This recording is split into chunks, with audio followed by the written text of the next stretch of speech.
Live from the heart of Baylor Bear Country, the most comprehensive pregame coverage. This is Game Day Live, powered by Sikkim 365 and KWTX News 10.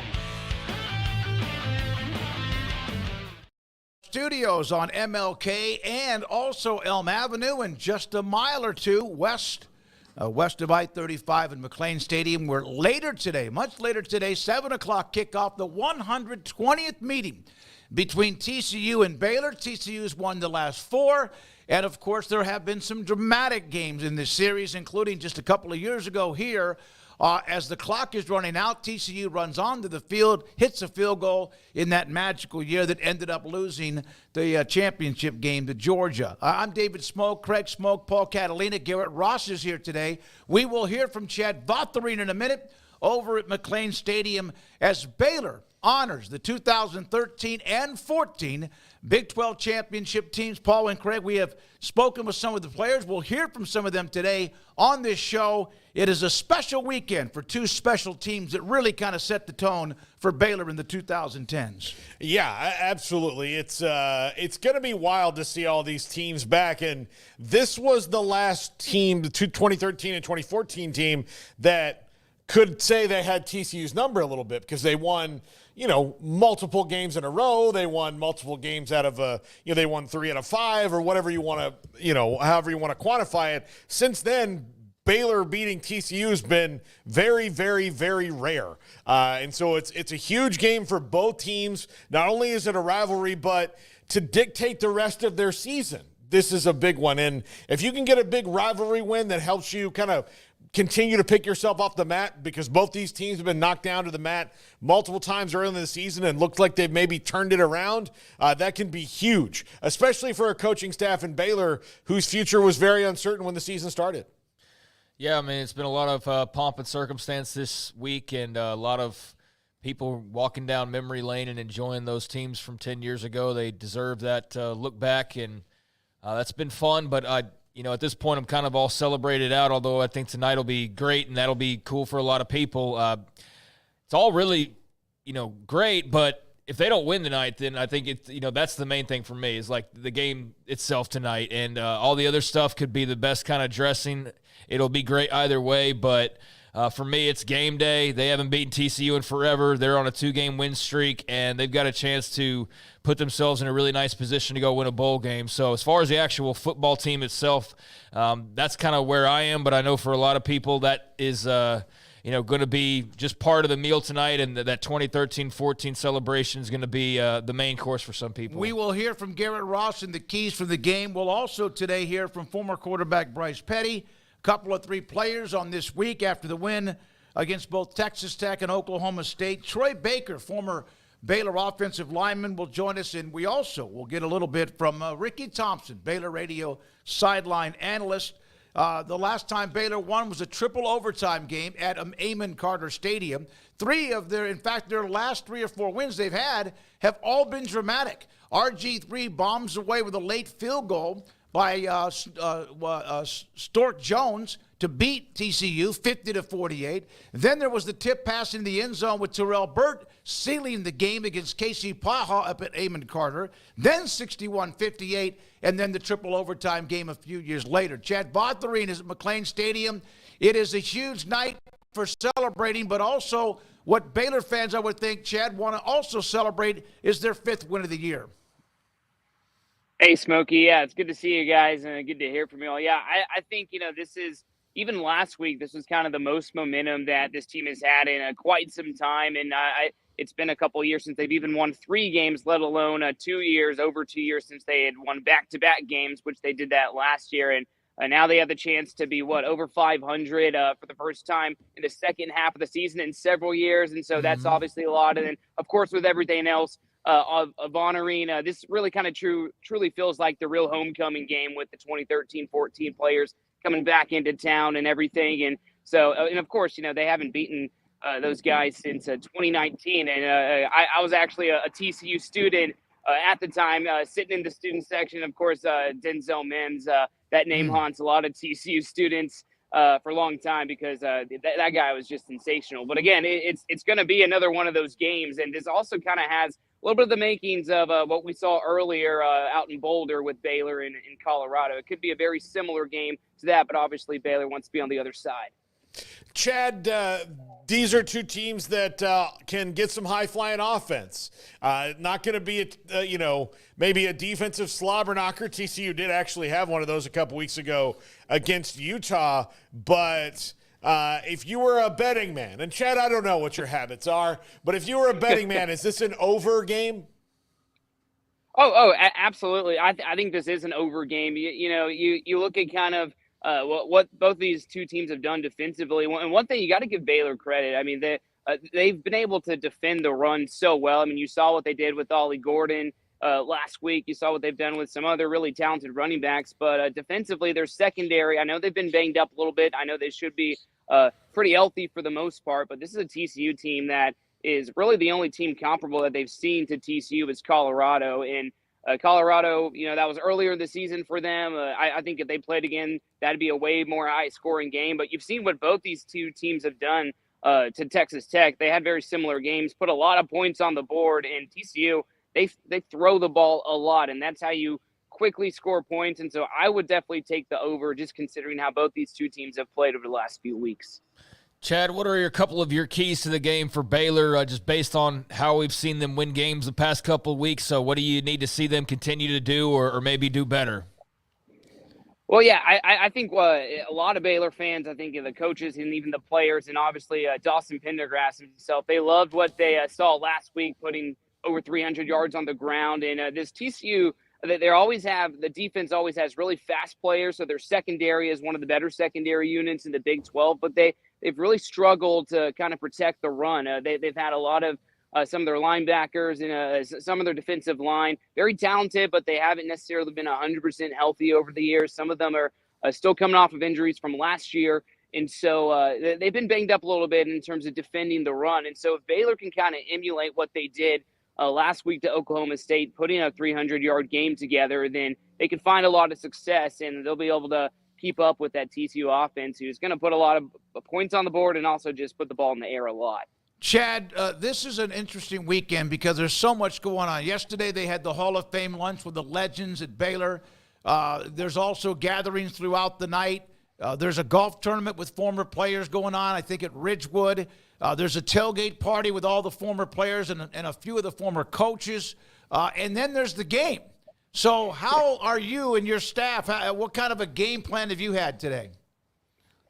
I mean, you're taking everything kind of into account, I think, with just everything going on, obviously honoring the 2013-14 teams. And I do want to say, that those two teams, the back-to-back Big 12 champion teams, this is really kind of the first time that these two teams have been together in what I guess you could say a decade now. And so this is very important. And with a program like Baylor, where the players, the current players now, even though they may have not met all those 2013-14 players in person, they're still going to kind of carry the weight of those players having a little bit of a delayed celebration. So they're going to want to honor that the best way that they can. And all eyes are kind of going to be on, the celebration and just kind of anything that goes on after that, kind of what y'all were alluding to a little bit earlier. But our game plan is just to keep our eyes completely wide open and just but also, obviously with the game, they have to win. And I think that will really put a bow on everything with the celebration. But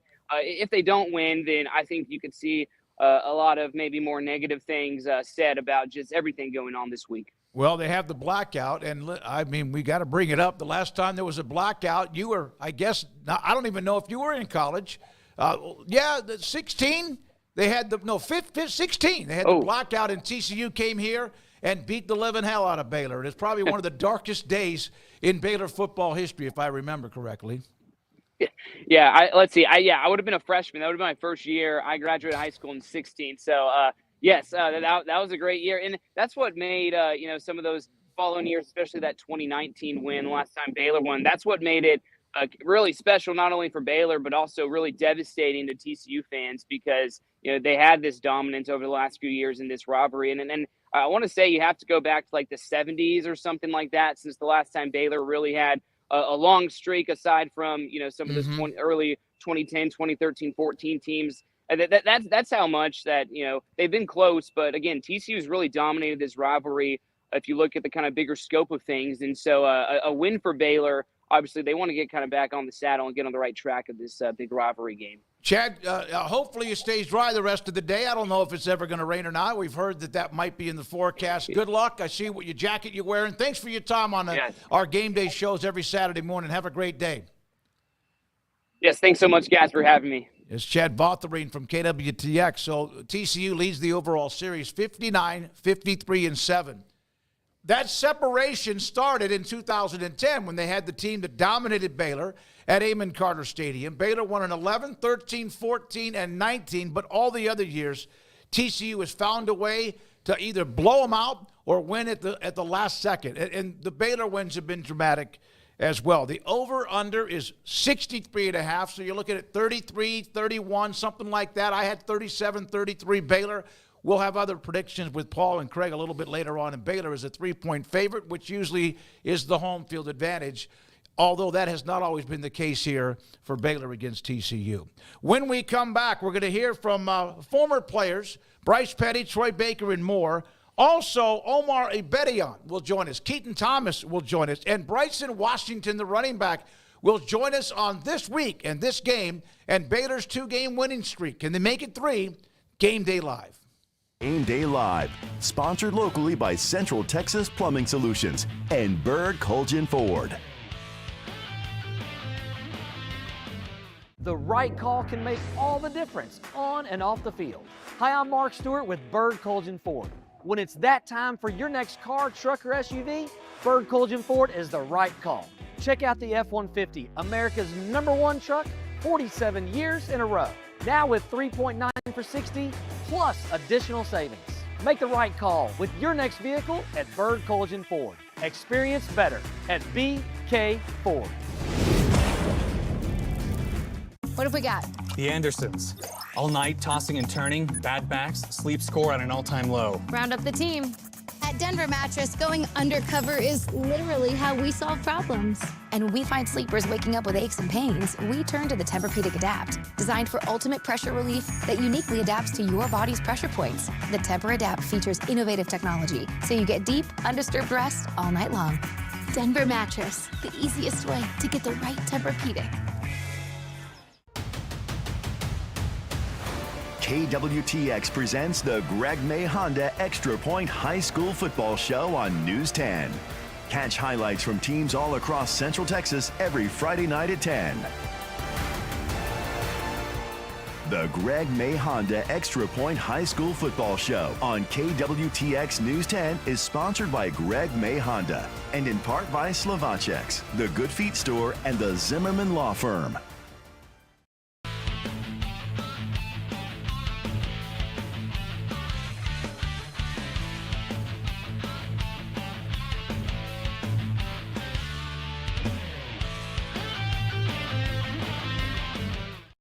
To bring you some of what the players said during the week. Dave Aranda meets with the media Monday, about 10:45 every Monday when there's a game, and then there are players available the very next day. And then Dave Aranda on occasion will be a part of that coaches show, especially during football season, that they do in the middle of the week. But also players, Bryson Washington, the running back who's given this offense a spark. Last week, Dawson Pendergrass, of course, had the big game with very few carries and averaged about 25 yards a carry. And that people are making plays. What Hawkins did and Presley did. People are making plays on both sides of the field, and Baylor doesn't have a lot of room for error. So going into this week, 2 games in a row, and now all of a sudden a bowl game is at least in play at 4-4. With 4 games left to play in the game at home today against TCU. Omar Abedian, Bryson Washington, and Keaton Thomas earlier this week met with the media about TCU week. How's the team feeling? A couple wins, going into a rivalry game like this. Right. How are y'all feeling? Going into a rivalry game, being able to stack 2 wins in a row is definitely a good thing for us, but now we're looking forward to the next opportunity. So. What if we've asked a lot about Sawyer, and he's obviously been a pretty key piece of kind of this turnaround. Right. How have these 2 wins affected his confidence? And has that gotten better? I think it should play a boost in his confidence, but the whole season I feel like he's been playing with confidence. Going out there and making great plays for us, and helping this offense be explosive, and he's been making good plays all season. So I think 2 wins definitely helps, but I think he's a player that plays with a lot of confidence anyway. A lot of experience for you in this blue bonnet battle, rivalry, whatever you want to call it. Have you gotten a sense from your teammates just kind of what this means and what a win, after 4 straight losses? Right, that's kind of something I've been talking to the team about. Even though I haven't played in this, we should definitely have a chip on our shoulder. We haven't won, I don't believe in what you said, it was 5 years, and then we've won 1 in 10 years. So, that's pretty embarrassing when it comes to our rivalry aspect. So this year we're looking to change that. And obviously, given what happened last time TCU came to McLean, how important do you think it is to maybe give a win to the fans? Right. Giving them 2 straight wins. Right. I think every game is important to win, but especially in a rivalry game and at home, you don't want to lose at home in front of your own fans. So I think it's definitely important. I mean, the run game the last few games has been pretty good. What's changed over the last few games? The only thing I can say that's changed is really our mindset for the most part. Coach Hall's been preaching to us, like being disciplined, taking the little things that we need to take serious, like the little details, us staying on our tracks, and we really been harping on it during the week. So I feel like it's really been paying off. The first time in 2 years that you guys ran for 200-plus yards in back-to-back games. I mean, what do you think kind of sparked that change? Again, the mindset we've been having throughout the week, it's just been like downhill. Coach been telling us every time we get the ball, go score, finish in the end zone, and I really think like that it's little, but you could tell like it's making a difference in us in our room. Does this rivalry game, has there been an extra focus, knowing kind of the history with TCU and all that? Like, has the team locked in anymore, or is it just business as usual? I say it's extra focus, of course, because with it being a rival game, but it's really the same as going into any other week. Like, we're locked in, focused. We got to get better at each play, every drive, Coach Aranda mentioned that game was pretty similar, like the Colorado game in the fourth quarter. How nice was it to win a close game? Good. That's pretty much just another example of us like playing 4 quarters strong. We won the middle 8, and I think when you win that middle 8, like you're gonna win a lot of games, and so that's the plan going forward is to win that middle 8. How do you keep some of these good vibes, these good feelings going, especially when you go into a rivalry game like TCU?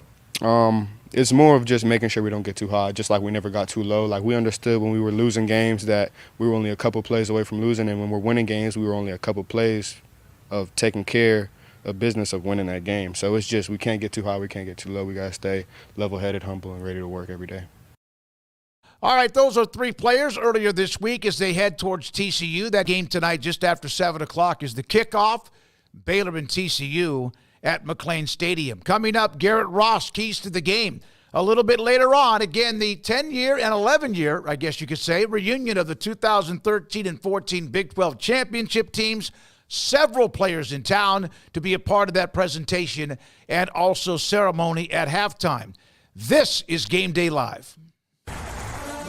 Get ready, Baylor fans. The ultimate game weekend experience awaits you at the Baylor Club. Kick off your weekend with our Friday Night Live pep rally. With live entertainment and special appearances from the Baylor Spirit Squad, it's the perfect way to start your game weekend with a roar. On Saturdays, don't miss our Knox Hall tailgate. Enjoy delicious food, ice-cold drinks, and great company as you gear up for the big game. And after the weekend's excitement, wrap it all up with our famous Bear brunches on Sundays. Don't wait. Make your game weekends legendary with the Baylor Club membership today.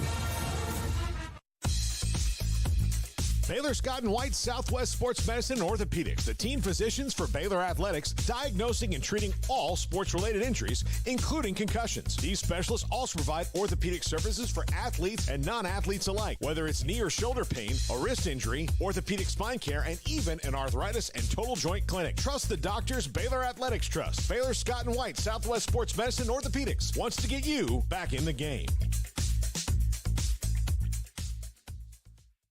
Make Camp Info the destination for your next visit to Waco. Whether you're catching a football game, exploring the silos, or just looking to get away, Camp Info Waco is conveniently located 6 miles from downtown and Baylor University. Voted a #1 best vacation rental in Waco for the last 2 years, this camping resort features cabins and RV sites and is brimming with premium amenities like on-site dining, sports courts, a swimming pool, and more. Start making unforgettable memories and book your stay at Camp Info Waco. Edward Jones Financial Advisors Ben Erlinson, Brad Wilson, and Cam Heathcott understand these are difficult and changing times we live in, but they know how important your financial investments are to you. So is your financial advisor staying in touch with you and helping you navigate today's financial climate? Invest with Edward Jones Financial Advisors Ben Erlinson, Chuck Verno, Brad Wilson, and Cam Heathcott, who invest their time and experience back to you and your money. And like coaching athletes, investing money is about time, patience, and encouragement. Contact Ben Erlinson at 254-759-8533. Brad Wilson's location at 250 Sharon Drive in Woodway, and Cam Heathcott in Conroe. Edward Jones Financial Advisors, Ben Erlinson, Brad Wilson, and Cam Heathcott, proud sponsors of 365 Sports. Edward Jones, making sense of investing, member SIPC.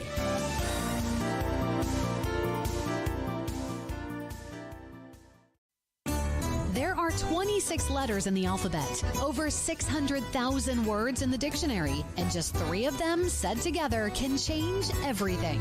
Let's order pizza. Those 3 words lead to dough made from scratch and 3 fresh signature cheeses that blanket golden crust in a heavenly melt on Marco's Pizza that'll blow your mind. So visit marcos.com to order and stop by Marco's Pizza in Belmead, China Spring, Woodway, and in Robinson. Marco's. Pizza lovers get it.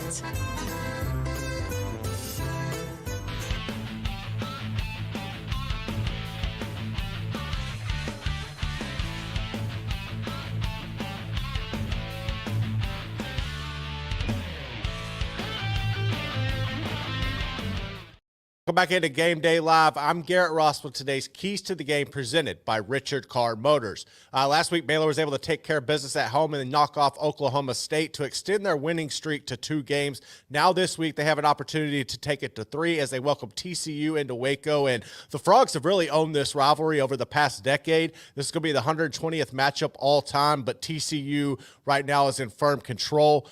Baylor can win this game, but there are going to be a lot of intangibles that go into this. This is going to be more than just football as they're welcoming back those 2013 and 2014 Big 12 championship teams, but everything lines up perfectly for Baylor. It's just a matter of going out there and taking care of business. In order to do that, our first key to the game is going to be force Josh Hoover into turnovers.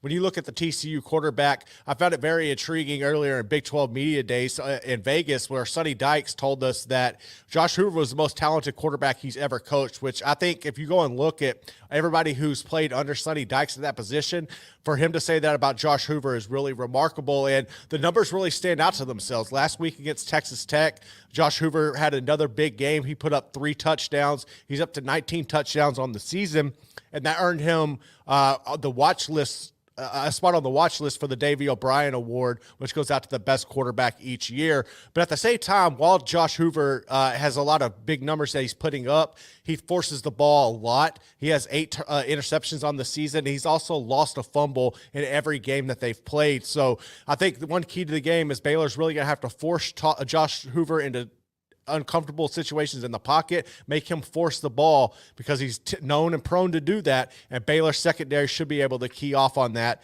and force a couple of turnovers. Our second key to the game is going to be for Baylor to eliminate the big plays. Last week, they really were torched by Brennan Presley, the Oklahoma State wide receiver. Outside of him, the Pokes weren't able to get anything going, but Brennan Presley was able to find ways consistently to carve up Baylor's defense. Now, if you look at TCU, they have a better receiving core overall than what Oklahoma State has, whether it's Jack Beck or Savion Williams. They even have the McAllister kid, Eric McAllister, who is averaging over 21 yards a reception. TCU really lives and dies by the big play. They're one of the most explosive offenses in the nation when they can get things going. So Baylor's secondary really needs to step up in this game and hold things down for them to come out and come away victorious. Our final key to this game isn't necessarily going to be football related. It's going to be do not hyperventilate. Baylor has struggled to take advantage of big opportunities at home and big matchups. This is going to be a official blackout game. They're, like I mentioned earlier, going to be honoring the 13 and 14 Big 12 championship teams. And the last time Baylor was able to really have any consistency at beating TCU was when those teams were donning the field. If Baylor can keep everything on track, keep it about the football, not get distracted by the outside noise and the factors of this game, I think they can finally beat TCU and then head into that bye week next week on a three-game winning streak. But it's all going to come down to completing these three keys. That's going to do it for our keys to the game. We'll be back with more Game Day Live right after this. Texas Plumbing Solution is the team you can count on to go the extra mile and resolve your plumbing problems quickly and thoroughly, getting it done right the first time. So when you need some help before the big game, call Central Texas Plumbing Solutions. At Jeff Hunter Toyota, we don't just sell cars, we build relationships. For more than 30 years, we've proudly served the Waco community, sharing Toyota's commitment to quality and embodying Waco values every step of the way. From our friendly sales team to our expert service technicians, our priority is always you, our valued customer. Shop Jeff Hunter Toyota or go to jeffhuntertoyota.com. Jeff Hunter Toyota, Toyota quality, Waco values. Mr. Rhodes? That was a little too close for anyone's comfort, mine included. I don't want to hurt anybody. The crosswalk stripes are sending you a message. Stop for pedestrians. Got it.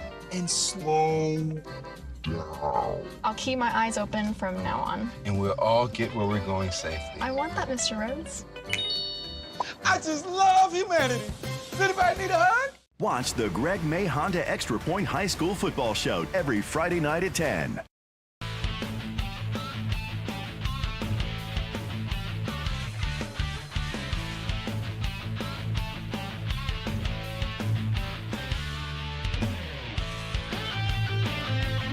Remember, it was maybe a few weeks or months ago back when Baylor made the announcement that they would honor the 2013 and 14 Big 12 championship teams.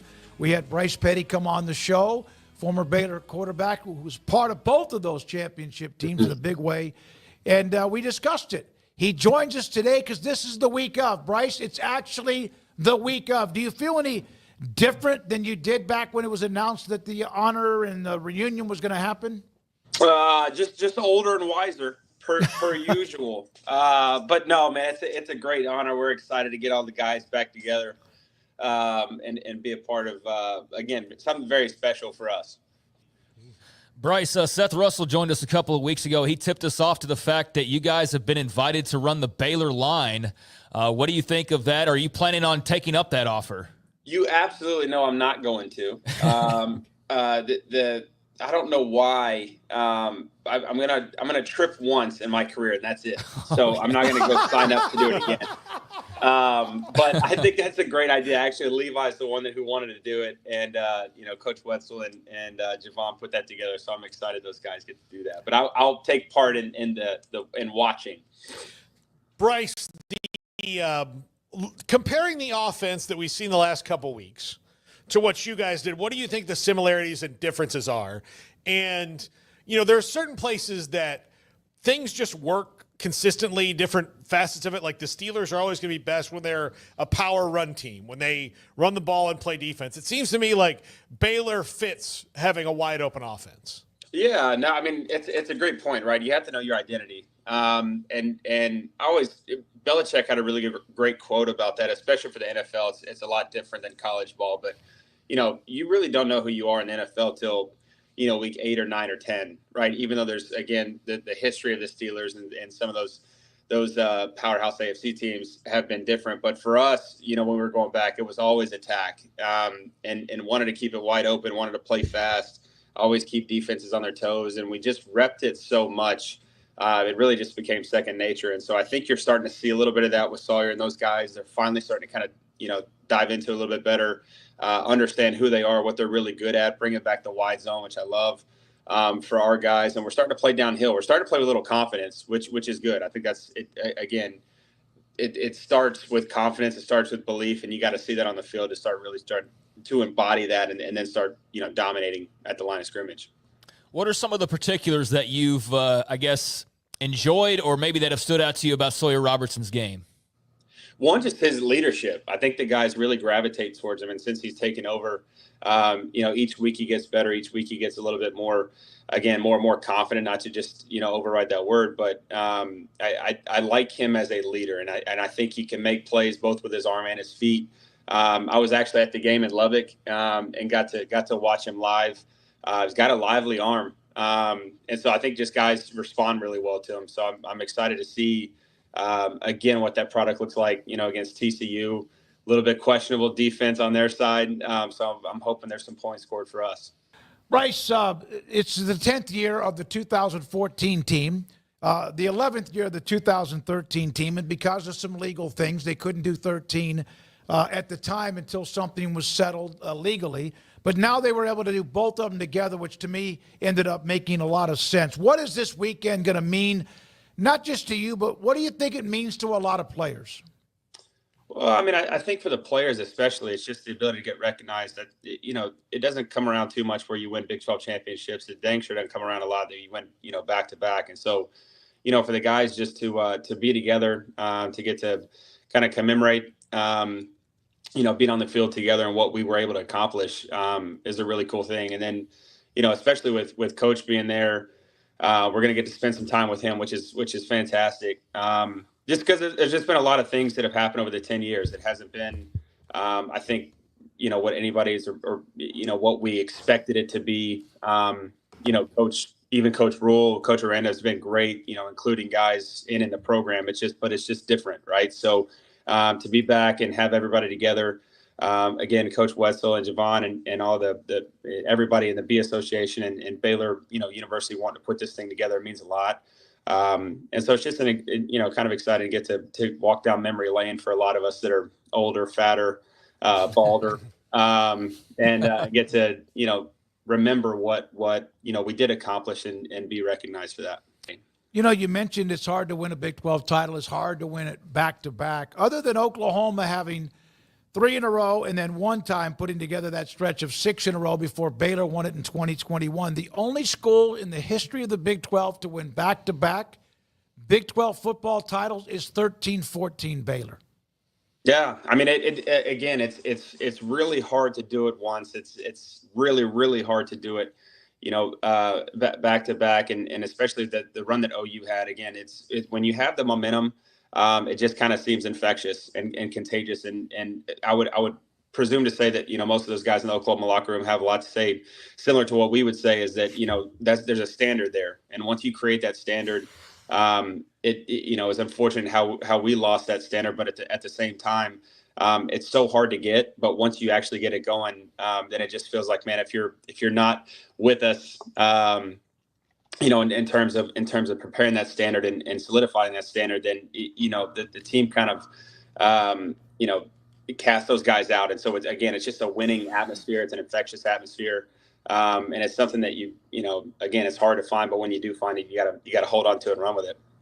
Can you describe that the first title when you beat Texas in the coldest day I think I could ever remember until Baylor was in that bowl game against Air Force 3 years ago or whenever it was, and then of course by what you guys did in 14, which was a team that got really close to playing for the national title. Which one of those is the one, if you could pick the two, that you savor the most? Well, I mean, I think 13, just because of, a lot of guys remember getting recruited when there was more, visiting team colors in our stands. We were on homecoming, tickets for other teams. And no one expected us to do what we did that year. It was a full belief system inside that building and really only inside that building. That we knew what we were capable of and what we could do, and then to go see it on the field, week in and week out. So, but it's hard to put that those two teams and compare those two teams, because it was crazy enough is even though they were only a year apart, very very different teams. But man, when you get to do something that no one thinks you can do, except for yourself, it just kind of gives you a little bit more of an edge. And so I really love both teams, but just in terms of answering your question, I'd probably say 13. Yeah, and you win one. It's the hardest thing to do is try to win it again. Craig, you have another follow-up? Yeah, Bryce, there's going to be a lot of pageantry, obviously, with you guys getting honored. Also, they're bringing back the blackout officially. They've kind of stayed away from that. You guys were known for having the cool uniforms, and then TCU also, and that just kind of added to the rivalry and just the interesting part of it. How much did stuff like that, the little stuff, actually jack you guys up or add an extra level of excitement, or is that stuff just all peripheral kind of fan conversation? No, I mean, I think it's the Dion, right? The look good, feel good, play good. Yeah. And so Coach loved to embody that. He loved us, having a say in what we got to wear. He wanted to be, kind of the staple for, the first to do a lot of different things, but especially when it comes to, putting the chrome on and, it really just letting the players be and have fun doing it, right? So it's sometimes it can be a grown man's game, and especially with NIL and this like free agent portal or whatever, it can seem a little bit more like a business nowadays. But at the end of the day, it's football, and you go have fun. And so to score points on the board and make stops, you got to have fun doing it. And so we always loved, kind of not exotic by any means, but man, we got the blackout and the chrome. That's one of my favorite combos. Game Day Live, sponsored locally by Central Texas Plumbing Solutions and Bird Colgin Ford. I am so glad we called SPJST to help with our retirement. I'll never forget the day we called them. We need to call SPJST instead of that annuity. I do not want to retire like your parents. What do you mean? Y'all, we're out of toilet paper. Yeah, I'll call SPJST right now. SPJST Annuities, with guaranteed growth and income to last your entire life. It's easier than hindsight. Good call. SPJST, growing wealth for Texas families since 1897. What sets Hillcrest Dental Care apart is our vision of how we want to care for our patients to improve their health and their quality of life, whether it's the teeth, the gums, the bite, or the smile. Because I didn't feel anything at all. When I woke up there, I had everything done. I go in the restaurant to eat, and the waitress said this, "You got new teeth." So they noticed it too. If you want something done that is good and permanent, this is the place to go. KWTX presents the Greg May Honda Extra Point High School Football Show on News 10. Catch highlights from teams all across Central Texas every Friday night at 10. The Greg May Honda Extra Point High School Football Show on KWTX News 10 is sponsored by Greg May Honda and in part by Slovacek's, the Good Feet Store, and the Zimmerman Law Firm.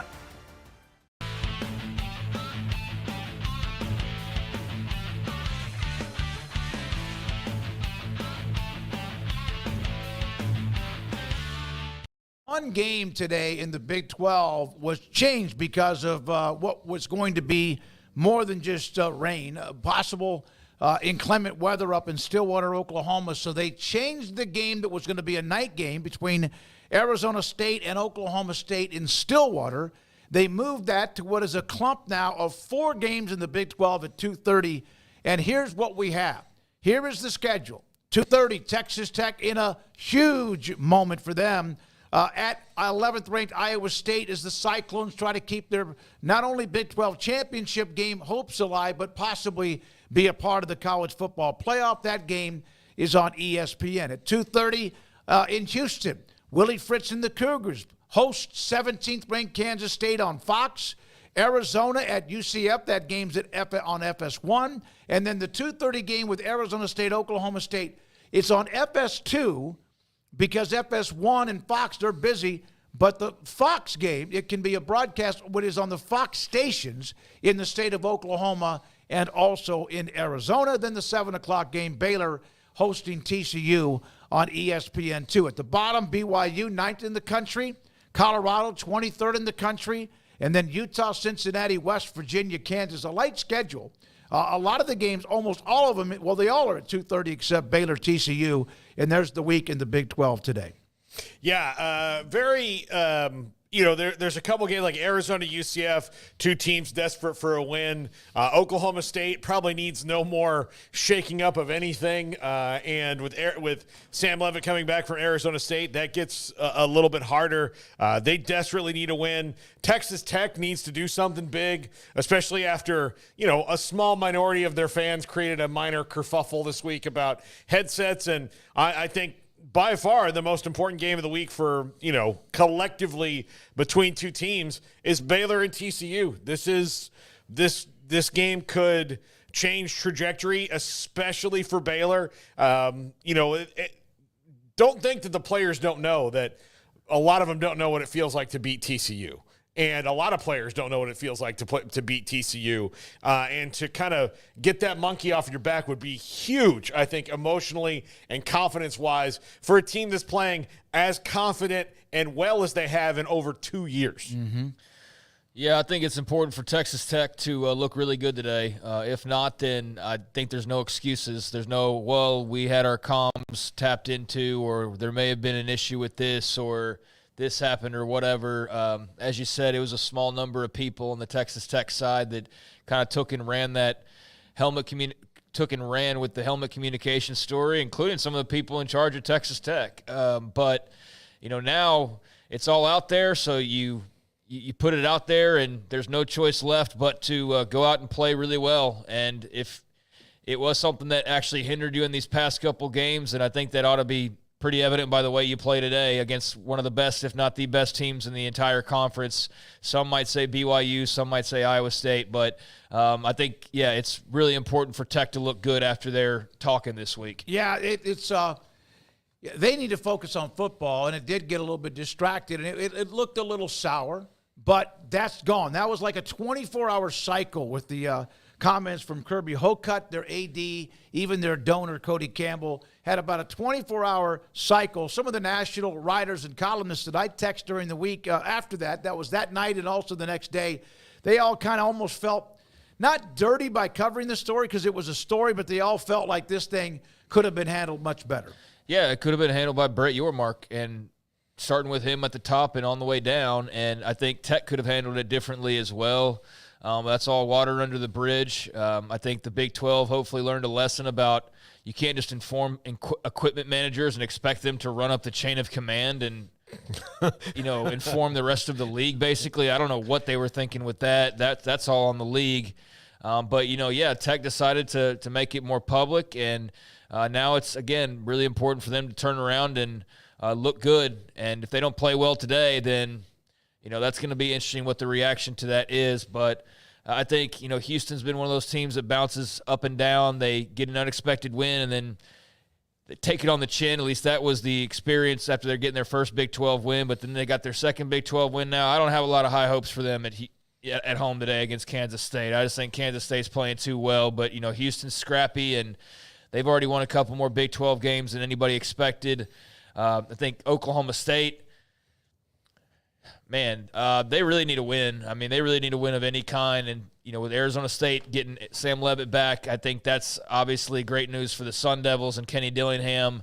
I don't think it changes the outcome per se. I'm still riding with Oklahoma State, but Arizona State's 4-point favorites. I'm riding with Oklahoma State simply because they're at home, even though that's not been really a fortress for them this year. And really just because I feel like they've knocked on the door and been pretty close, but they haven't been able to put it all together. And if they're going to, man, it's going to have to be like now. Or they're just simply running out of time, period. I'd like to think there's some pride there. And we've seen Ollie Gordon say, I'm not quitting on this team. I appreciate that about him. So you'd like to see them be able to just, through all this adversity, go out there and grab a win. But, they're not even favored at home, which is just kind of crazy. But also a testament to Kenny Dillingham and company. And then, UCF and Arizona. That's this week's version of Houston, Utah from last week of like, who wants to watch this? And I mean that tongue in cheek because, of course, I'll watch it. But, those are two teams who are just kind of paddling without oars right now in some ways. And so that's a game that both teams desperately need to win. I think UCF probably gets it at home. But, both teams not at all what they expected to be positioned as at this point in the season. Oklahoma State is 3-5. 4 games to go. They need to win at least 6 to get to a bowl game. There's a lot of teams in the Big 12 who are trying to just find a way to get to 6. Doesn't mean you're going to have a winning season because like 2022, Baylor was, 6-6 and lost to Air Force to finish at 6-7. Do you know the last time that Oklahoma State had a losing season? It's been a minute, right? That's what Joe Gillespie talks that way. Yeah. It's been a minute. Craig, any idea? First year Mike Gundy became head coach. 2005, they went 4-7.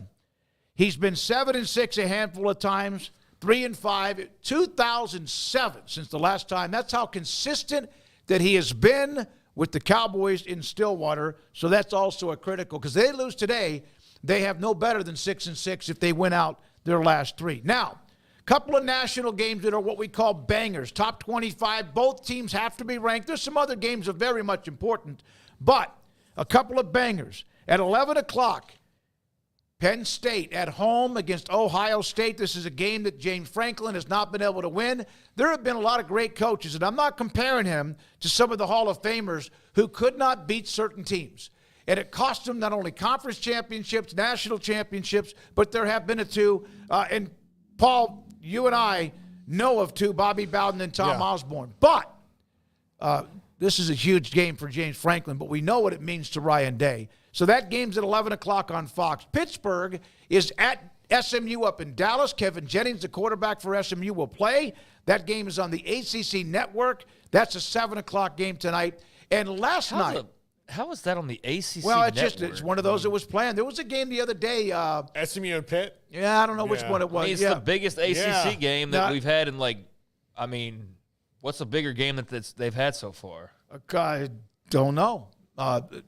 Because Florida State hadn't been relevant. Miami hasn't played anybody huge that I'm thinking of. Neither has Clemson. So it's the biggest game this year so far. And here's the thing: you found it out. You expand. You add more teams. Yep. Guess what happens? And you get some badass games, but you get some crap too. Your big teams may not play each other. You get there's so many games, and that's been kind of a topic this week about the possibility if you could have multiple teams in the conference that go undefeated. But that's at 7 o'clock tonight on ACC Network. Which is not a bad network, but also part of the controversy with revenue and more when it comes to that conference. Last night, Boise State ripped San Diego State 56-24. Ashton Gente had 31 carries, 149 yards, and 2 scores, had a couple of receptions for 31 yards. But the story in that game was Maddox Madsen, 307 yards passing, 4 touchdowns. Boise State continues what they hope is a run to be a part of the college football playoff. I just can't believe Ashton Gente only had the nerve to score 2 touchdowns last night. I mean, what kind of a Heisman candidate is that? And a second lowest of the season, 149 yards. Maddox Madsen's just having a ball game. Boise State. Look, I don't know what their future is, and there's other teams like Wazoo who really needs Boise State to lose because their only loss is to Boise State. But there's some other teams, Army, that could make this more complicated. But if all those teams, the one that would pop into me in the playoff, if I'm a big team that I do not want to see, is Boise freaking State. Yeah, I had somebody send me a direct message on Twitter about talking about Ashton Gente and.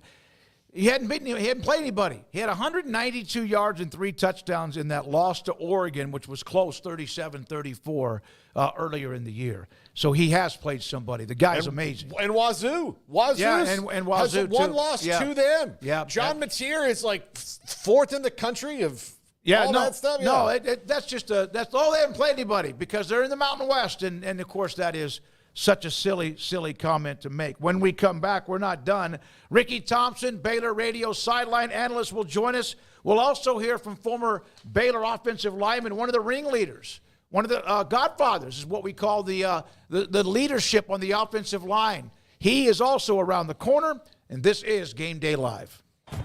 Baylor alumni are more than 160,000 strong. When we all join hands to support our university, we don't just move the needle, we move mountains. Working together, we create life-changing opportunities for students on the field, in the classroom, in the laboratory, and in life for generations to come. So get connected. Get involved. Learn how at baylor.edu/alumni. Score big savings at the Kickoff to Savings event at Richard Carr Buick. A first-year All-American and a 2024 Car and Driver Magazine Editor's Choice, the all-new Buick Envista starts at only $23,990. Or make the winning drive in a 2024 Buick Encore GX SUV and save $4,000 for non-GM car owners. Qualified buyers get 0.9% financing and no payments for 90 days. Score your deal at the Kickoff to Savings event going on now at Richard Carr Buick. At Richard Carr, we give you more. At Ideal MRI, we feel blessed to be part of the Waco community. We're a small family business here in Central Texas. At times like this, the cost of healthcare has never been more important. And unfortunately, significant illnesses and injuries still occur. And that's why Ideal MRI is open and here to serve you through this difficult time. So if you need an MRI, ask your doctor about Ideal MRI. You can schedule online in minutes at idealmri.com or call 833-IDEAL-MRI.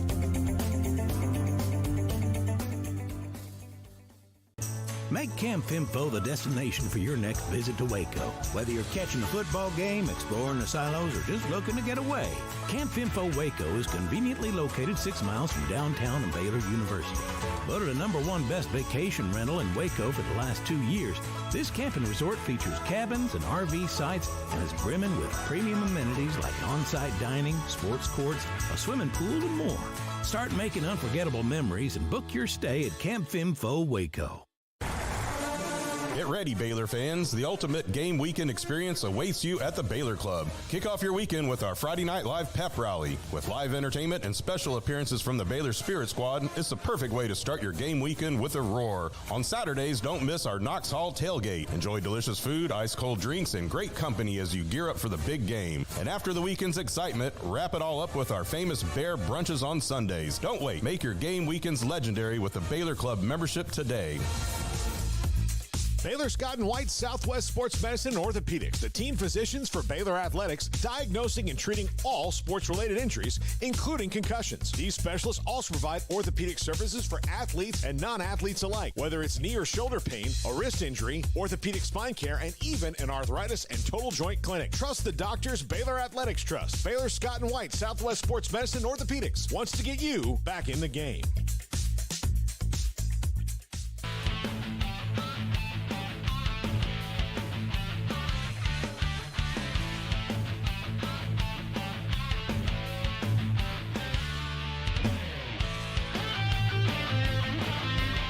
Ricky Thompson, Baylor radio sideline analyst, former Baylor and Washington NFL wide receiver on 365 Sports. Ricky, thank you for your time. Well, things have changed since the last time we've had you on. It looks like this team has more than just a pulse.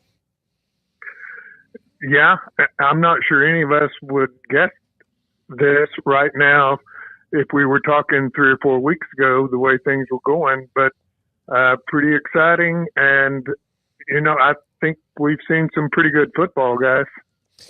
Ricky, they are playing confident, and look, Texas Tech was coming in on a high. They'd been on a winning streak. Oklahoma State on a losing streak. They've managed to do both things, as end a winning streak and extend a losing streak in back-to-back weeks. Now they get to do a thing which is slay the big bad wolf that has been TCU for them. How much is not even game plan going into this, just confidence to keep the ghosts of Horned Frog losses past out of their mind? Oh, gosh. You know what? I don't even know if that's a factor for these guys right now because of what they've done the last couple of weeks and the way they've played. The way things have turned around for them. They've done 2 things, and Paul, you mentioned it. They go to Lubbock and win on the road in a very, very tough place to play. And not only win, they really blow Tech out.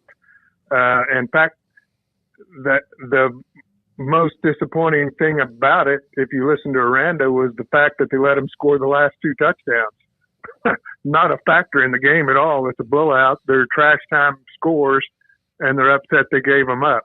So, I mean, I love it. Then you come in against Oklahoma State. I know the record, but we also know Oklahoma State has players. Ollie Gordon is as good as they come, and they've got an offensive line that was back in its entirety.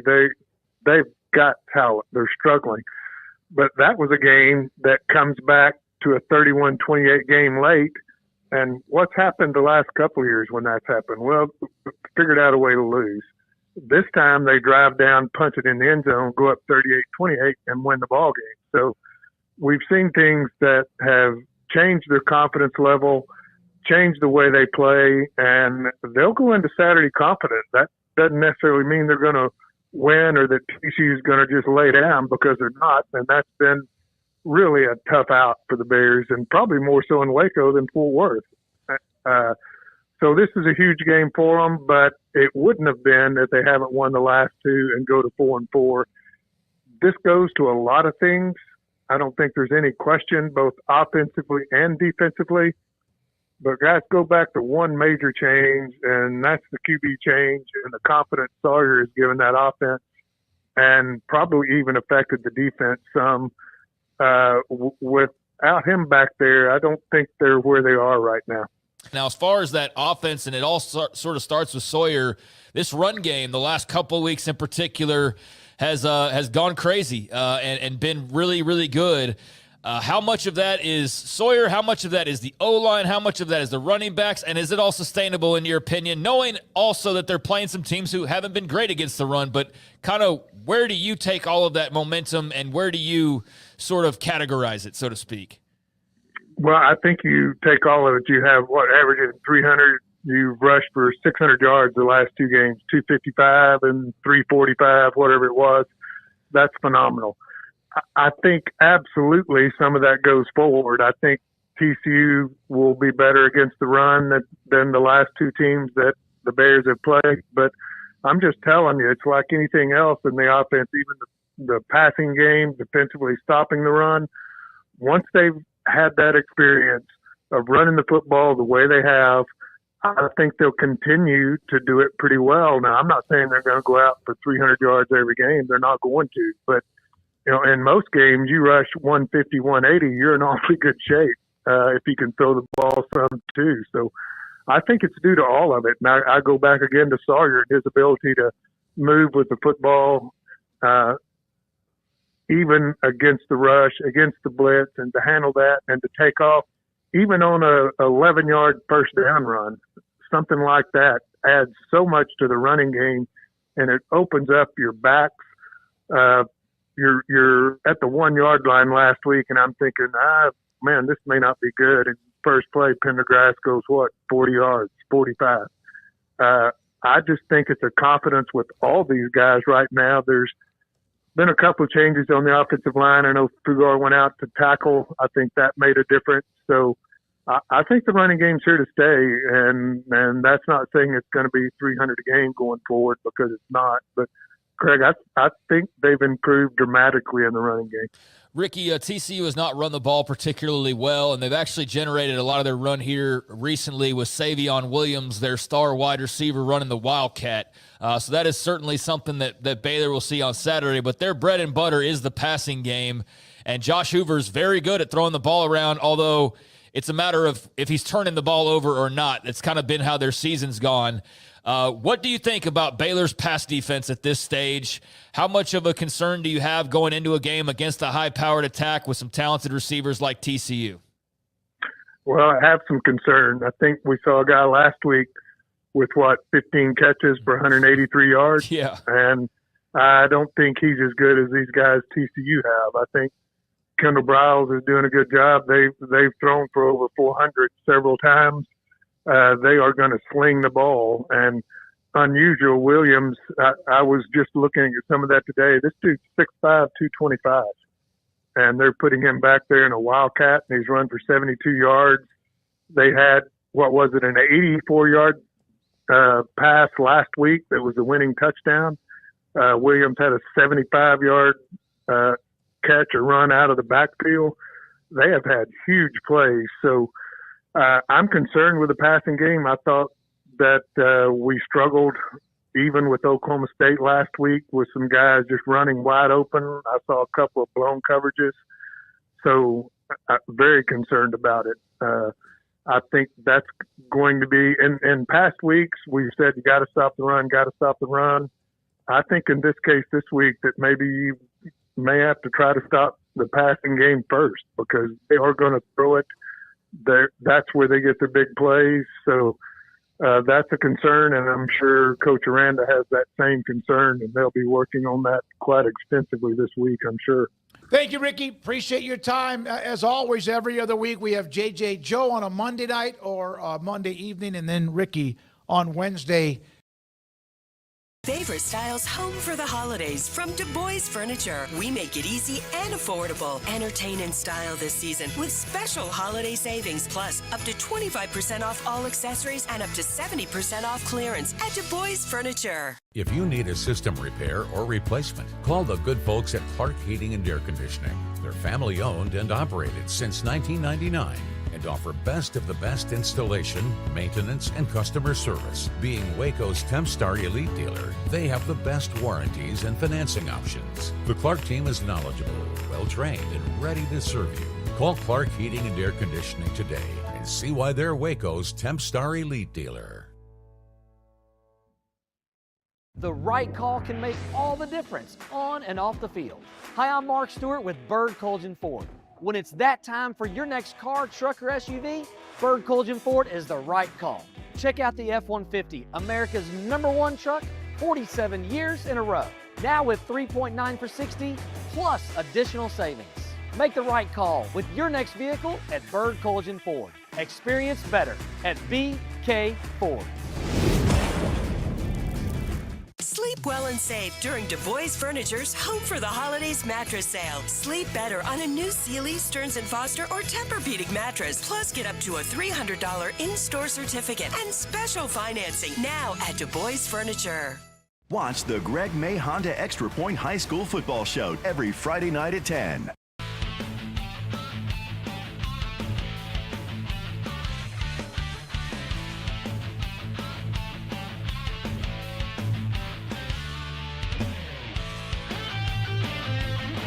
Troy Baker, who now joins us on 365 Sports.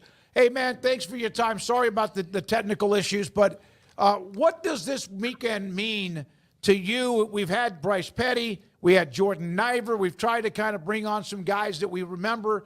A lot of others coming back. What does this weekend mean to you? Oh, it's going to be great. Can you hear me now? We good? Yep, we got it. Yep, we got it. Okay, perfect. Appreciate it. Sorry about that, guys.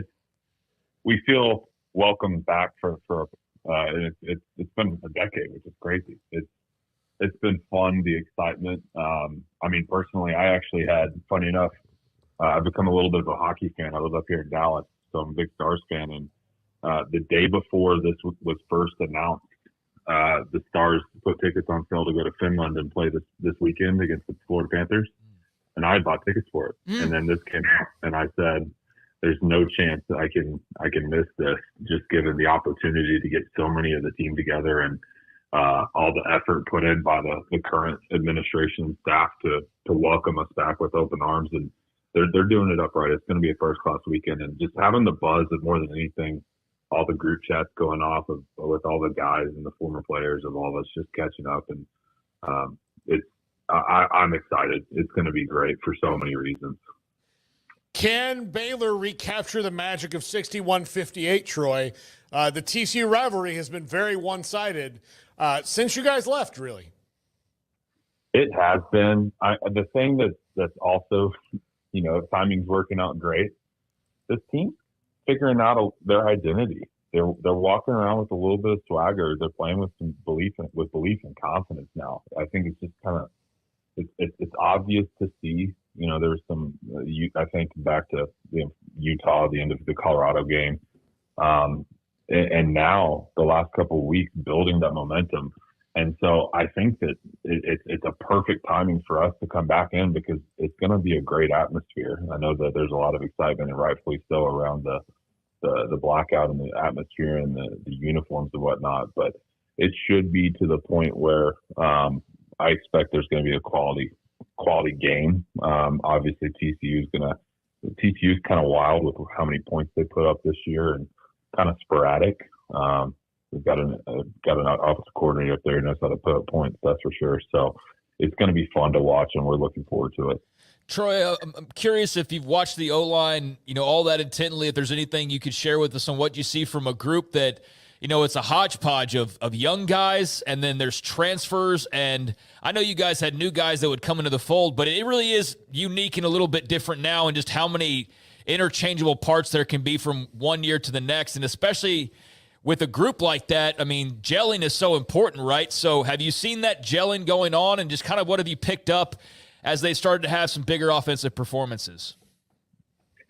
Yeah, it's I can't even imagine how different it is now with the portal, to your point. I'm thinking back, we probably had maybe one transfer a year, and now I know it's not even that's not even close to the number that it is. Most importantly, I know last year with the different offensive scheme, with the different offensive coaching staff, that probably, obviously you have a spring ball with the new offensive coordinator and O-line coach and everything, but combine that spring ball being the first time in the offense in the playbook with the recruiting that happened over the summer with that gelling, all of those things took some time. And I think that's that definitely played a part to it. I think it looks like a cohesive unit right now. They are playing confident. They are playing together. Those things go a long way, to your point.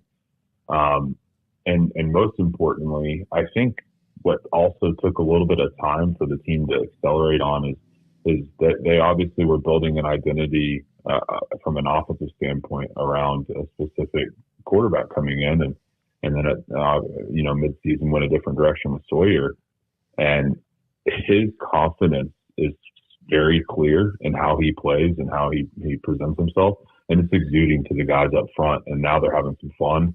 And all of those things, it's a snowball effect from momentum compounding in the right direction right now. Do you feel like the position of offensive line, which is all about cohesion and chemistry and like knowing who's right hand, left hand, whatever, does that position not suffer, but is that the more complicated one when you have moving parts like the transfer portal now? It probably is. And I'm using my own experience as I think about how to answer that best, Smoak. You go back to what we experienced for the 5 years I was there, from 2010 to 2014. Mm-hmm. I think in 2010, I think it was the same 5 guys all year. I think 2011 there was maybe 1 or 2 games with a different guard combination. 2012 it was the same 5 guys all year. 13 we got banged up. 14, I got banged up and caused the mix. Those things, like that, combined with the continuity of Coach Clements at the time and our entire offensive staff, like it made the world of difference from a development perspective. Expectations were clear. We knew what we had to do, and everybody talks about the passing game with our old offenses, but y'all remember it was all about the run game with us. I think in 2012 we led the Big 12 in rushing yards, if I'm not mistaken. And so, like, just thinking about every year, like on average, 3, if not 4 of the 5 guys being new, it's insane to think about from a lack of cohesiveness. So you have to put extra time into that to make sure that you're, from a leadership perspective, those guys in the locker room, I'm sure, and I'm speaking on the outside end, of course, so, but they obviously have had to focus on that and building their own identity and their own unit. So I think it's probably, knowing the mental aspect of the game too, is definitely a heavy impact, if not the highest impact, to your point. What is your favorite Baylor TCU memory? Oh God. You're not, I was going to make a joke about a YouTube video with Coach Cobb on it. But, no, don't go there. Oh, yeah. No. Hey, that counts. I mean, no, that is that can be it. No, it's not. I mean, you're not going to beat 14. It's special. It really is. It's special to watch back for so many reasons. Like that team, we if you look back, I think that was Game 6 that year. And coming into that year, I think 45-0 SMU first game. Bryce gets hurt. Everybody's got a question mark going into Game 2. Seth comes in, lights it up. I think he threw for like 5 touchdowns. I think the more interesting thing about that season is, so we had that big year before that ended poorly in the Fiesta Bowl. And then we had three games in 12 days. Because I'm pretty sure we did Sunday SMU, Saturday Northwestern State, Friday Buffalo at Buffalo. And so it was a smooth year because we were putting up points, but like we still weren't playing clean. We weren't happy. I think we went up to Iowa State and won, and then we went down to Texas, and I think we beat them 28-7 and kind of played a different brand. We ran the ball really well the second half against Texas. So I just kind of all that to say, like coming into that TCU game, you know, they were a good football team that year, and they showed that entire year, including their bowl game that year. That being the first year of that stadium too, with coming off a championship, and then that game resulting in not saving our ass, but it earned our ass the championship, the second one, because if we didn't win that, then TCU's outright champs at the end of the year. That one, it's got to be that one. 13 though is a very underrated piece of the story. You know, 11 everybody knows because it was the opener where RG3 goes on the scene, but 13, that was a grimy, ugly win. We were banged up. That was right after the Oklahoma State loss. So, you know, everybody felt like the national championship hosts were done. That was the last year of the old national championship style, the BCS. Golly, that list of injuries, if you look back on it, Spencer Drango was out with his back. Tevin Reese was hurt, I believe, with the wrist, might have just come back. I think Lake and Hager were out. Like we were banged up. And so that 13-1 was probably more gutsy in the sense of even having to figure it out, even though TCU wasn't as good in 13 as they were in 14. So they're both special, but yeah, you're not going to be 61-58. So that was a long answer for a short purpose. Troy, we'll see you. We'll try to see if we can. I know you guys have a lot going on. The luncheon and the various things, the get-together, I guess, for tailgating on Saturday. But hope to get a chance to say hi, see you sometime at the stadium. It's going to be crazy and hectic. Thank you very much for your time, man. We always love covering you, and it's great to hear you and see you again. Likewise. Appreciate you all, and take care. I'll see you Saturday. Troy Baker, former Baylor offensive lineman, and one of the dudes that was part of the leadership. Cam Caulfield, he mentioned him. And GameDay Live, sponsored locally by Central Texas Plumbing Solutions and Bird Colgin Ford. It's the pre-Black Friday sale at Furniture Row, and that means the more you buy, the more you save. Save $100 on every $1,000 you spend, or score 60 months no interest. Shop the largest selection at the lowest prices guaranteed. The pre-Black Friday sale, on now at Furniture Row. Join KWTX News 10 during the Greg May Honda Extra Point High School Football Show for the Slovaceks Extra Hot Play of the Week. Watch as we highlight 3 hot plays. Then visit kwtx.com/hot plays to vote for your favorite.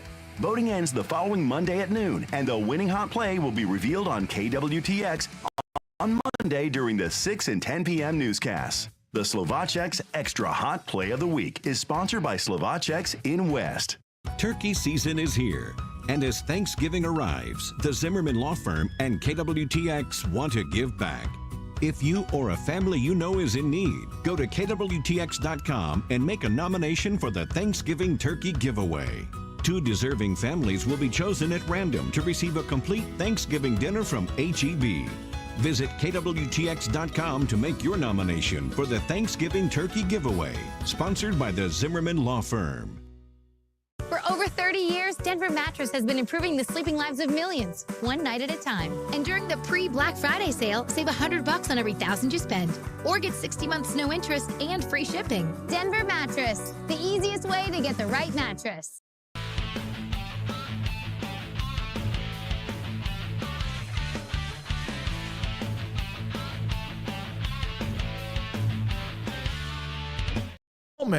Dave Aranda with his normal Monday media session.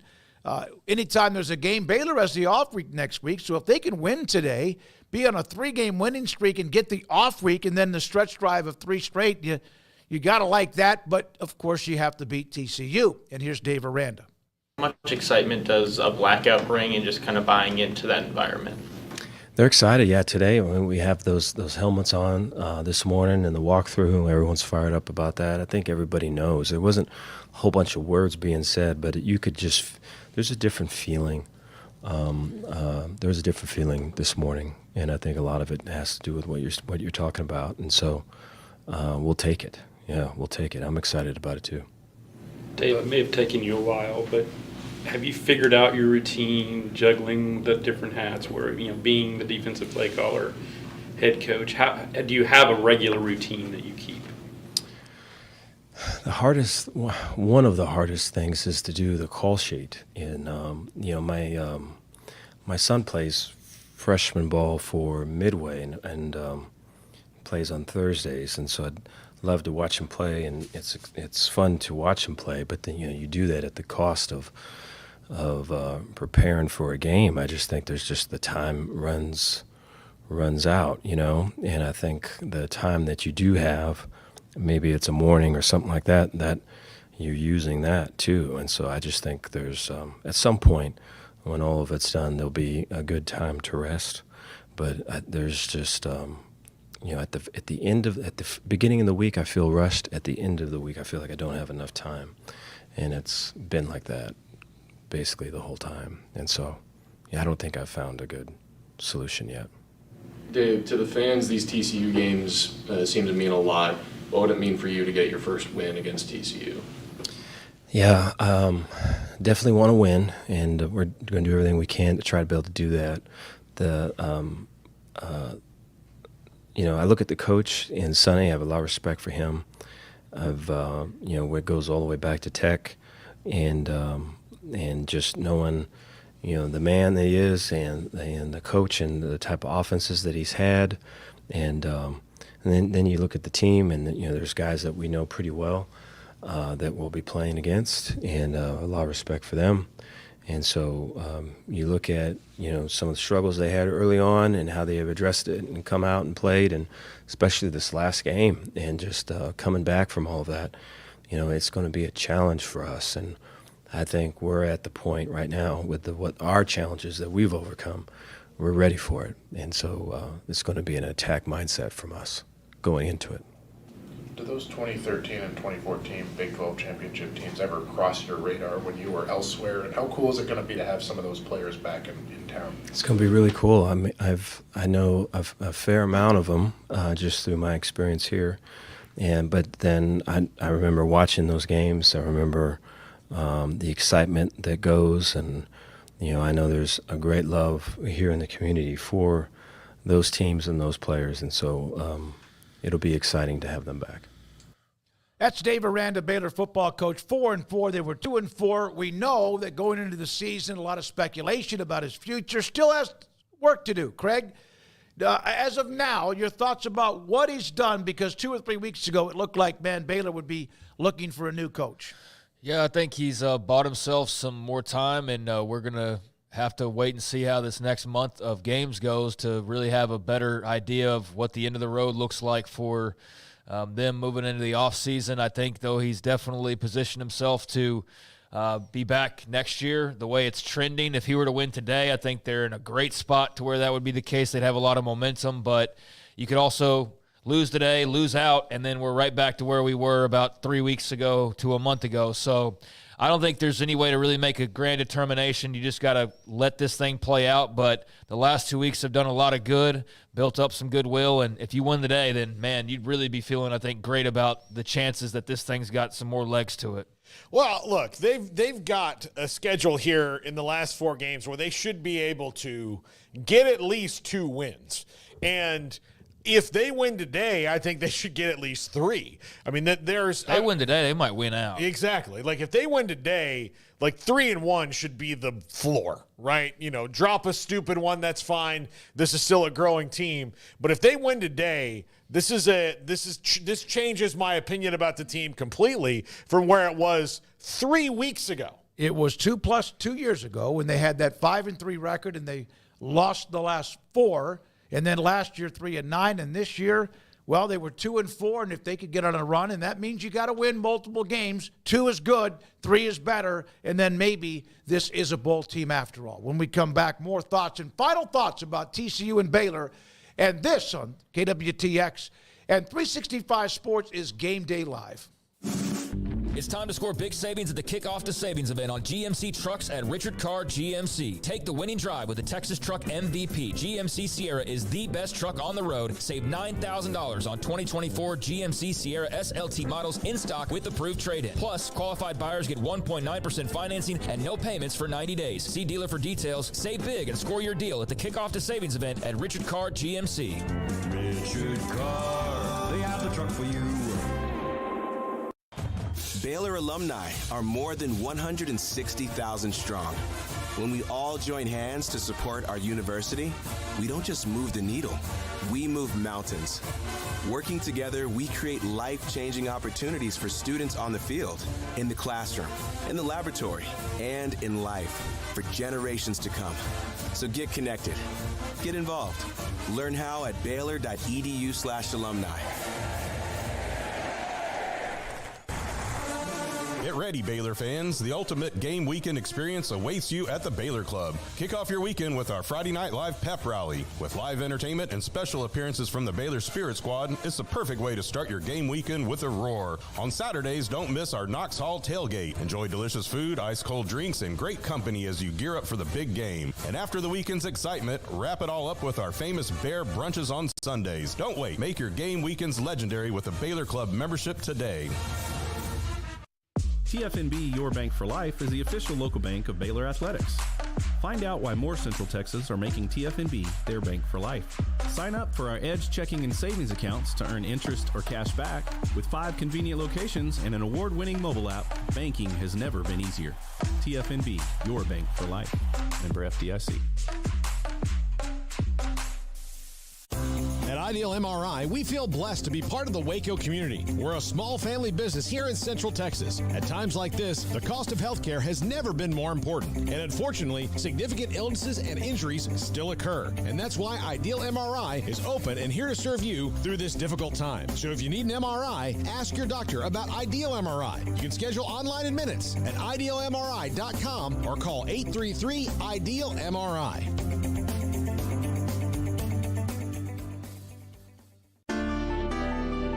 Edward Jones Financial Advisors Ben Erlinson, Brad Wilson, and Cam Heathcott understand these are difficult and changing times we live in, but they know how important your financial investments are to you. So is your financial advisor staying in touch with you and helping you navigate today's financial climate? Invest with Edward Jones Financial Advisors Ben Erlinson, Chuck Verno, Brad Wilson, and Cam Heathcott will invest their time and experience back to you and your money. And like coaching athletes, investing money is about time, patience, and encouragement. Contact Ben Erlinson at 254-759-8533. Brad Wilson's location at 250 Sharon Drive in Woodway, and Cam Heathcott in Conroe. Edward Jones Financial Advisors, Ben Erlinson, Brad Wilson, and Cam Heathcott, proud sponsors of 365 Sports. Edward Jones, making sense of investing, member SIPC.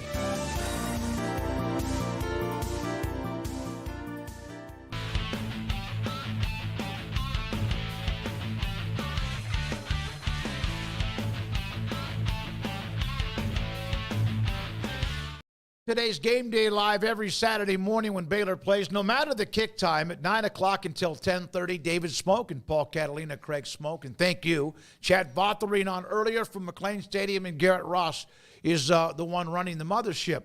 So Baylor's had back-to-back games on offense, guys, with 500 yards or more at Tech and then Oklahoma State. One thing that they've done, they had 340 yards rushing in that game against Oklahoma State. Everybody contributed. Even Sawyer Robertson, obviously Pendergrass, Reese chipped in. Obviously Bryson Washington chipped in, and Pendergrass had the big game. What's happening here? Well, I think they're getting better up front. I think last week they had the benefit of playing one of the worst run defenses you'll ever see. In fact, the second worst defense in the entire country in Oklahoma State. But sometimes that can just be like, like a a phantom kind of a thing, a mirage of you played this really bad defense. It was a bad matchup for them. It was a good matchup for you. And then it goes away. Well, TCU's pretty good at stopping the pass. They're not excellent at stopping the run either. So if you can really get the run game going and establish, what this offense can be, it can change things. And I've kind of changed my opinion. I thought running back wise, they needed to maybe go to more Bryce and Washington. And I don't think that that's totally wrong, but they do have at least 3 running backs that you can ride with a hot hand with Pendergrass, Washington, and even Richard Reese, who is a big play guy. Yeah, I think they've just played worse defenses. I think they've gotten better up front, and I think they've found a little bit more of their identity. But Texas Tech and Oklahoma State are 2 of the worst defenses in the Big 12 against the run. And I think it just so happened that Baylor hit their stride at the same time that the schedule lightened up. And there's reasons to be optimistic. There's also a lot more proving they have to do just because they ran pretty well against a couple of teams who usually allow teams to run pretty well on them. Doesn't mean that they're just going to roll in today and pile up 200 yards just by showing up. I think this will be a game where we see how legit this really is as far as the offense and some of the fireworks that we've seen. I believe it's legit, but to what degree I think we'll really get tested today, and especially because the TCU secondary is so good that I feel like they're going to be forced into a situation where Sawyer's not just going to be able to rely on like 5 big plays to win the game. There's going to have to be some grinding, and they've been able to grind the last couple of weeks, but I think it's really going to be put to the test today, and we'll see just how far this team has come in that regard. Baylor is 51st in the country rushing offense. TCU's 96 rushing defense. TCU's 123rd rushing offense. Savion Williams now does some Wildcat, kid from Marshall, Texas. Baylor's 73rd defensively against the run. Here's what's going to be interesting. I mentioned this earlier. TCU is 5th in the country in passing offense. I mean, Hoover can sling it. Baylor's 61st defensively. TCU's also 17th in the country on defense. So passing, throwing up a bunch of yards, and also stopping the pass has been their specialty. Both teams in the 30s in scoring offense. TCU, though, turnover margin is 128 of 133. So that's not good. And so they have turned it over because Hoover has been picked. Robertson at times will throw one of those. He tries to get it like a lot of quarterbacks do. He's got to avoid that, especially early on. To me, one of the big keys, you're going to have this electric crowd, you would think. The blackout, the reunions of the championship teams. It's TCU. It's a night game. Baylor cannot afford to come out with a thud, right? No. It's easier said than done. They can't come out and be down 14-3 in that crowd all of a sudden, or they can't move the ball on offense, and the crowd is gone. That, to me, is a very, very, big deal early on. Paxton, by the way, on the text, wet blanket, Oklahoma State fan, thank you for your time. Juanita Robinson on there, LTCM, also in the chat room, among others today. And Paxton said, every game on the Pick'em page is tough. I'm coming for you, Craig. Craig's leading the way. Yep. Well, Paxton, I see you, and I respect that, and I'll be, hoping to try and stay in the lead, but I know I got some people hot on my heels, so let's party and see who comes out on the other side. But I've been on a pretty good run the last couple of weeks. We'll see if that's the case this week, because like you said, there's some tough games to pick. What really bothers me is I went 9-1 last week, and I didn't gain any ground. Yeah. It's like shooting a 63 in golf in the last round, and somebody else shoots 62 and beats you. Yeah. So, no, but Paxton is I think he's the one who's right there behind you, Craig. He's done a very good job. He's done a very, very good job. I bet he missed the Georgia-Texas game, though. Yeah, he did. So did I. Yeah. No, I mean, so did I. So did I. So tonight, Juanita asked earlier, what time does Baylor get off a start? 7 o'clock. It'll be a little bit after 7 o'clock when the early comments early on ESPN2. We will be there full throttle. I will be back here in the studio, I don't even know, maybe 10:30, 11 for the post-game show. Garrett will come back and we'll do that and take you for 30 minutes to 45 minutes. Tight end Matthew Klaffenstein is going to join us today in the postgame, no matter the result. And don't forget, Monday at 1, Paul Catalina's triple option, and then we'll be back, the three of us, at 3 o'clock with our regular show in the afternoon. For Garrett Ross, Chad Votherine, Craig Smoak, and Paul Catalina, thank you, KWTX. We appreciate this opportunity every Saturday morning. It's great to start the day. I'm David Smoak. TCU and Baylor, Game Day Live. Texas Plumbing Solution is the team you can count on to go the extra mile and resolve your plumbing problems quickly and thoroughly, getting it done right the first time. So when you need some help before the big game, call Central Texas Plumbing Solutions. For over 30 years, Denver Mattress has been crafting factory direct mattresses with innovative design and unrivaled quality, improving the sleeping lives of millions of people one night at a time. And during the pre-Black Friday sale, the more you buy, the more you save. Save $100 on every $1,000 you spend. Check out the Summit Firm, only $349.99. And save $50 on our Boine Vista lineup, or get 60 months no interest and free shipping. Denver Mattress, the easiest way to get the right mattress. Turkey season is here, and as Thanksgiving arrives, the Zimmerman Law Firm and KWTX want to give back. If you or a family you know is in need, go to KWTX.com and make a nomination for the Thanksgiving Turkey Giveaway. 2 deserving families will be chosen at random to receive a complete Thanksgiving dinner from H-E-B. Visit KWTX.com to make your nomination for the Thanksgiving Turkey Giveaway, sponsored by the Zimmerman Law Firm. Central Texas Plumbing Solution is the team you can count on to go the extra mile and resolve your plumbing problems quickly and thoroughly, getting it done right the first time. So when you need some help before the big game, call Central Texas Plumbing Solutions. Watch the Greg May Honda Extra Point High School Football Show every Friday night at 10.